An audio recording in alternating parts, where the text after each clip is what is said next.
transferencia y otorgamiento de derechos de construcción. Vamos a desarrollar el siguiente contenido. Primero vamos a referirnos a nociones comunes a ambos instrumentos. Segundo, nos vamos a referir a la transferencia de derechos de construcción. Tercero, al otorgamiento del derecho de construcción. Y como cuarto punto, vamos a analizar algunas experiencias comparadas para ver las diferencias, las similitudes y entender cómo funcionan estos dos instrumentos.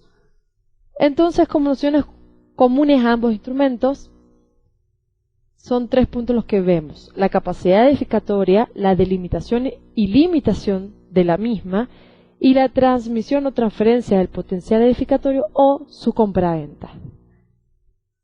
Primero, ¿qué es la capacidad edificatoria? Scotti, un jurista argentino, dice que es propio e inherente a un inmueble urbano disponer de una determinada capacidad edificatoria, si no, no sería inmueble urbano, sino rural. Y como capacidad edificatoria, dice que es la delimitación pública del derecho de dominio en cuanto a las posibilidades de edificación en una parcela urbana. Estas definiciones variarán de país a país y hay una discusión doctrinaria en torno a esto, pero pongamos como punto de partida esta definición. Entonces, cuando vamos al segundo punto, que es la delimitación y limitación de la capacidad edificatoria, surgen dos preguntas. Una es si hay un contenido mínimo de la capacidad edificatoria de los inmuebles urbanos. Según la Corte Constitucional de Colombia, sí hay un contenido mínimo, y las restricciones que se impongan a esa propiedad no deben vulnerar ese núcleo esencial del derecho de propiedad, sino se tornaría esas restricciones de una forma expropiatoria. La otra pregunta es, ¿con qué fundamento se puede limitar la capacidad edificatoria?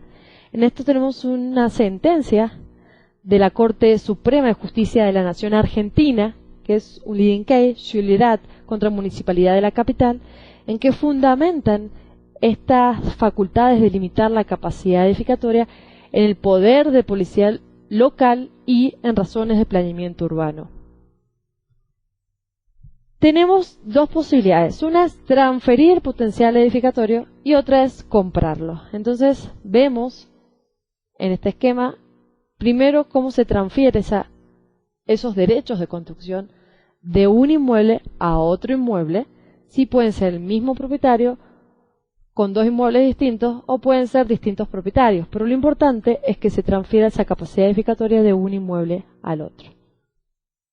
En el segundo caso, el otorgamiento del derecho a construir supone no ya esa transmisión de un particular a otro particular o de dos predios, sino que es el Estado, el municipio, el poder local, el que le vende, el que le otorga al predio una capacidad edificatoria. Entonces, analicemos las diferencias de estos dos instrumentos. Primero empecemos con transferencia de derechos de construcción. Veremos su denominación, el concepto, elemento, finalidad, qué se necesita para diseñar un programa de transferencia de derechos de construcción y algunas cuestiones jurídicas. Como denominaciones hay varias según las legislaciones. Se llama transferencias de derechos de edificación, de construcción o inmobiliarios, transferencias de derechos de construcción y desarrollo, como en Colombia, transferencia de potencialidad de desarrollo en México, Transfer of Development Rights o Credit en Estados Unidos, y en Brasil, transferencia do direito de construir. ¿Cómo podemos definir este instrumento? Carlos Luca, un autor argentino, lo define como un proceso por el cual los derechos de edificación son transferidos desde una parcela, manzana, distrito o zona de un área o distrito de emisión a otra parcela, manzana, distrito o zona ubicada en un área o distrito de recepción.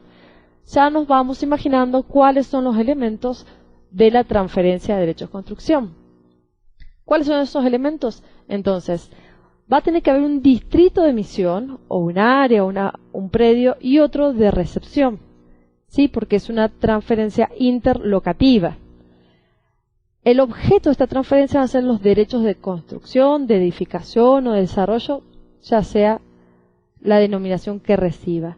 Y obviamente va a haber un plan urbano. estas transferencias deben tener sustento legal, puede ser que estén definidas de manera general en el plano urbano y luego haya leyes especiales que regulen la implementación de un determinado programa de transferencias de derechos de construcción. ¿Cuál es la finalidad de este instrumento?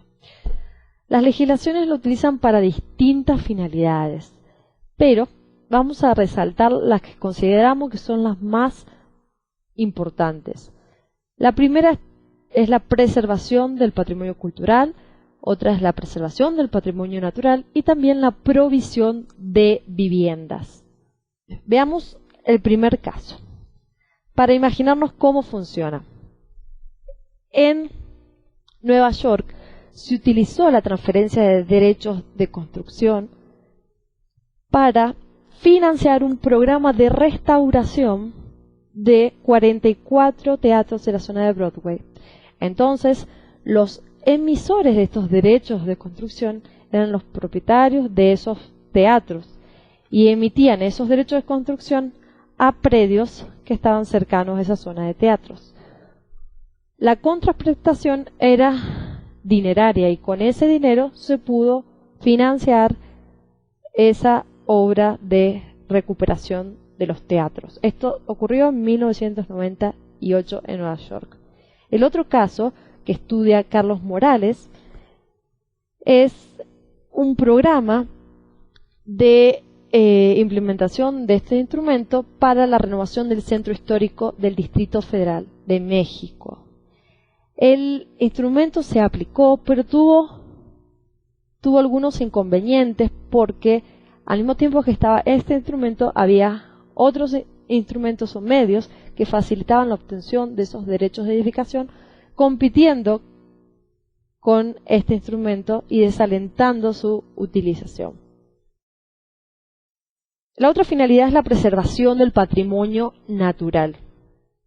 Un caso para entenderlo es en Estados Unidos, en Pinelands, se utilizó este programa a gran escala, es decir, en 7 condados y en 53 municipalidades. Los emisores eran áreas de preservación, de producción agrícola o de producción agrícola especial. Cada área emisora tenía distintos derechos que podían emitir. Los receptores eran áreas que podían seguir creciendo urbanísticamente. Y en este programa intervino un banco inmobiliario que fue un mecanismo de apoyo. ¿Sí? Otra de las finalidades es la provisión de viviendas. Hay un caso muy interesante que ocurrió en Bombay, la India, en que se aplicó este instrumento. Bombay es una ciudad que tiene una alta población que se encuentra en condiciones de extrema pobreza, con una importante densidad demográfica. Entonces, el programa consistió en lo siguiente. Primero salió una ley que se llama Ley de Rehabilitación de Villas Miserias en el año 90 y había 2 instrumentos que se complementaban. Uno es la transferencia de derechos de edificación y otro es un factor de ocupación total adicional. Entonces, ¿quién eran los emisores en este programa? Los emisores eran los habitantes de las villas miserias y los receptores eran los desarrolladores urbanos. La contraprestación que pagaban los desarrolladores urbanos para obtener mayor edificabilidad no era en dinero, sino estaba caracterizada por una obligación de hacer, de mejorar esas villas miserias. Entonces, ¿qué tenemos que tener en cuenta para diseñar un programa de transferencias de derechos de construcción? Primero, una base legal. Esto tiene que estar regulado en un plano urbano, en una ley que desarrolle ese plan urbano. Segundo, determinar la finalidad. ¿Puede el plan urbano en una ley general establecer distintas finalidades de este programa? ¿Sí? En Brasil, como veremos, hay finalidades establecidas en el Estatuto de la Ciudad. Lo que puede hacer el municipio es decir, de todas estas finalidades puedo utilizar estas. Y luego una ley específica que implemente ese programa para un sector de la ciudad, deberá decir: este programa tendrá la siguiente finalidad. Segundo, es muy importante definir quiénes son los sujetos, fundamentalmente el emisor y el receptor. Es importante tener en cuenta definir claramente el receptor, porque el receptor es el que va a absorber mayor edificabilidad. Eso significa que la ciudad en ese sector debe estar preparada para absorber esa mayor edificabilidad en cuanto a cloacas, en cuanto a agua. Entonces es importante que haya un estudio previo para ver esas condiciones específicas de la ciudad. Otro punto es definir el método para calcular los derechos de edificación transferibles. Esto es un tema conflictivo, pero deberá determinarse cuál es ese método. Dependiendo de las competencias en cada país, lo hará un organismo nacional o lo harán los municipios. Y también es importante que este instrumento esté acompañado por otros instrumentos de monitoreo y control que vaya evaluando cómo está funcionando y realice los ajustes necesarios. Hay unas cuestiones jurídicas que surgen a partir de la implementación de un programa de transferencia de derechos de construcción. El primer tema es que siempre tiene que haber una base legal y generalmente esto puede estar dentro de un plan urbano. El segundo tema es cómo declaramos a un distrito, a un predio que es como emisor. ¿Qué pautas? Por ejemplo, si se tratara de un programa de preservación de patrimonio cultural, podría haber una ley general que determine cuáles son las pautas para declarar a un inmueble de protección con distintos grados, y luego se podría incluir en un inventario general a nivel de la ciudad, y habría que ver si esto después lo declara un órgano competente. ¿Quién sería? Si es el Consejo Municipal. El otro tema es, una vez que yo reconozco ese derecho a transferir el potencial edificatorio, ¿cuánto tiempo tiene la persona para ejercerlo, para transferirlo, y cómo esto lo formalizo, si es en la matrícula inmobiliaria o en otro medio? Otro tema es qué alternativas hay, si interviene o no un banco inmobiliario como un mecanismo de apoyo. Y finalmente el factor tiempo también se ve en otro momento. No solo es cuánto tiempo tiene el emisor para transmitir ese derecho de edificación, sino cuánto tiempo tiene el receptor para ejercerlo y transformar esos derechos de edificación en ladrillo. ¿Qué es el otorgamiento de derechos de construcción? Una vez visto la transferencia de derechos de construcción, entendemos que en la transferencia de derechos de construcción, un propietario transfiere a otro propietario o a él mismo en otro predio derechos de construcción. Acá no, acá es diferente. Es un proceso por el cual el dueño de un predio compra al Estado derechos de construcción, pagando por ello una contraprestación. Y ha recibido distintos nombres: suelo creado, otorgamiento oneroso de derechos de construcción, compra de derechos de construcción. Y en cuanto a las finalidades, suelen tener las mismas finalidades que la transferencia de derechos de construcción. Y los sujetos involucrados son el Estado, por un lado, que es el que le vende esos derechos de construcción por ser el dueño de los mismos. Veremos luego a partir de qué momento es dueño de esos derechos.